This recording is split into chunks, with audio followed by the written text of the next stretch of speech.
Bonjour à toutes et à tous et bienvenue dans le condensé de l'actualité.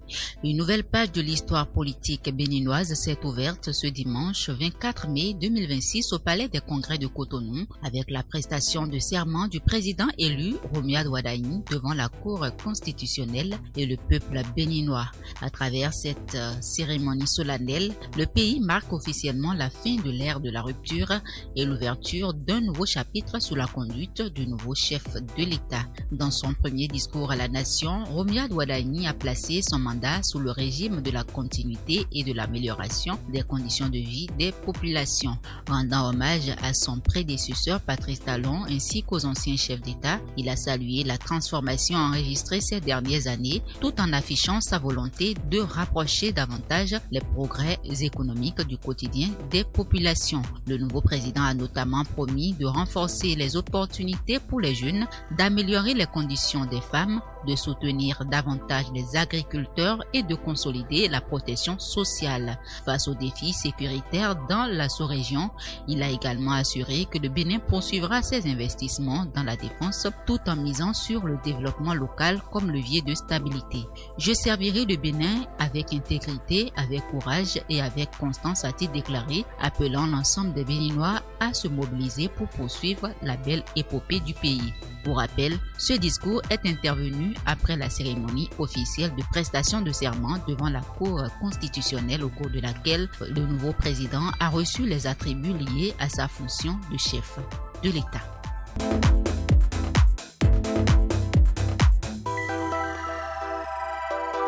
Quelques heures seulement après sa prestation de serment, le président élu Romuald Wadagne a officialisé la composition de son tout premier gouvernement. La liste a été rendue publique dans la soirée du dimanche 24 mai 2026 au Palais de la Marina par le secrétaire général de la présidence Aristide Djidjoro à travers la lecture du décret numéro 2026-314 portant composition de l'exécutif. Ce nouveau gouvernement est composé de 24 ministres dont 6 femmes et se caractérise par un mélange de continuité et de réaménagement stratégique.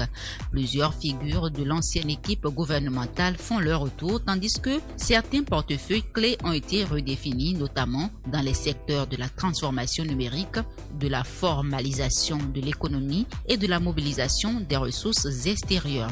Parmi les changements majeurs, l'ancien ministre des Affaires étrangères, Olusegun Adjabi Bakari, quitte la diplomatie pour prendre en charge le ministère du Tourisme et du Commerce extérieur, en charge également de l'industrie et de la promotion de l'investissement privé.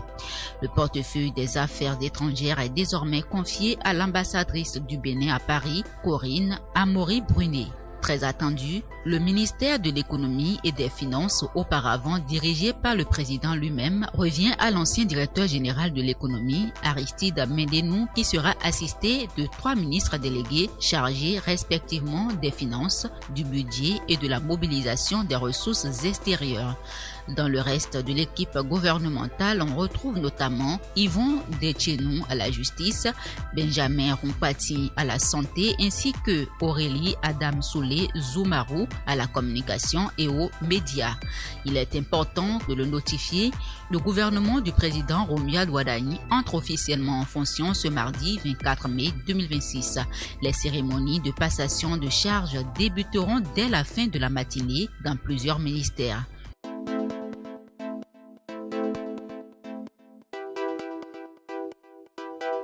Toujours au Bénin, le nouveau président Romuald Wadagne a reçu ce mardi 26 mai 2026 au Palais de la Marina le ministre malien des Affaires étrangères, Abdoulaye Diop, porteur d'un message du chef de la transition malienne, le général Assimi Goïta. Cette audience intervient 2 jours après l'investiture du nouveau président béninois et s'inscrit dans une dynamique d'ouverture diplomatique entre Cotonou et les capitales sahéliennes.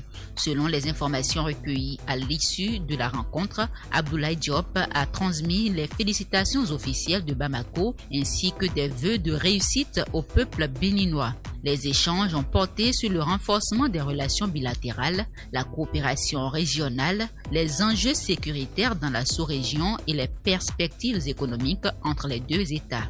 Le chef de la diplomatie malienne a réaffirmé la volonté de son pays de développer une coopération fondée sur le respect de la souveraineté des États et des choix stratégiques nationaux tout en mettant en avant les intérêts des populations. Déjà présent lors de l'investiture du 24 mai 2026 à Cotonou, Abdoulaye Diop avait représenté le général Assimi Goïta aux côtés de ses homologues du Burkina Faso et du Niger, marquant ainsi le retour conjoint des pays de l'Alliance des États du Sahel AES à une cérémonie officielle béninoise après plusieurs années d'absence.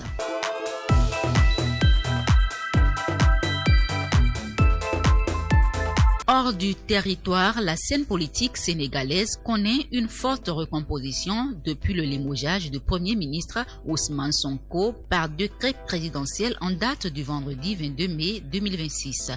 La décision du chef de l'État, Bassirou Diomaye Faye, intervient dans un contexte de tensions persistantes entre les deux anciens alliés. Ce mardi 26 mai 2026 à Dakar, Ousmane Sonko a été porté à la présidence de l'institution parlementaire avec 132 voix pour, une abstention et aucun vote contre sur les 133 suffrages exprimés. Le scrutin s'est tenu en l'absence d'une trentaine de députés de l'opposition qui contestent la légalité de sa réintégration au sein de l'hémicycle. Il succède ainsi à El Malik Ndiaye, démissionnaire depuis le 24 mai 2026 et prend ses fonctions immédiatement après son élection. Rappelant que le président de la République, Bassirou Diomaye Faye, a procédé à la nomination d'un nouveau Premier ministre en la personne de Amadou Almenoulo, économiste et ancien haut responsable de la BCEAO. Actée par décret le lundi 25 mai 2026, cette nomination s'inscrit dans la volonté de mettre en place un gouvernement de mission axé sur les réformes et la recherche des résultats.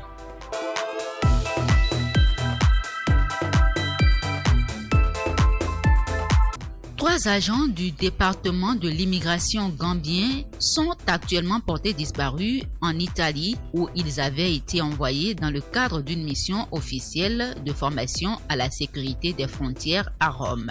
L'annonce a été rendue publique via un communiqué daté du lundi 25 mai 2026 et signé par l'inspecteur Siman Loé, responsable des relations publiques du département. Les agents concernés identifiés comme Bassirou Bojang, Lamine Dramé et Bambidja auraient quitté leur groupe en cours de séjour sans fournir d'explications aux autorités présentes sur place. Face à cette situation jugée préoccupante, le département de l'immigration de Gambie a qualifié l'acte de grave manquement au règlement professionnel et à la discipline en vigueur au sein de l'institution. Des recherches ont été immédiatement engagées pour tenter de les localiser. Les autorités gambiennes ont également saisi Interpol et sollicité la coopération des services italiens afin de faciliter les investigations et un éventuel rapatriement des agents concernés. Pour l'heure, les circonstances exactes de cette disparition ainsi que les motivations des trois agents restent inconnues. Fin du condensé de l'actualité. Excellente suite des programmes sur DB Media.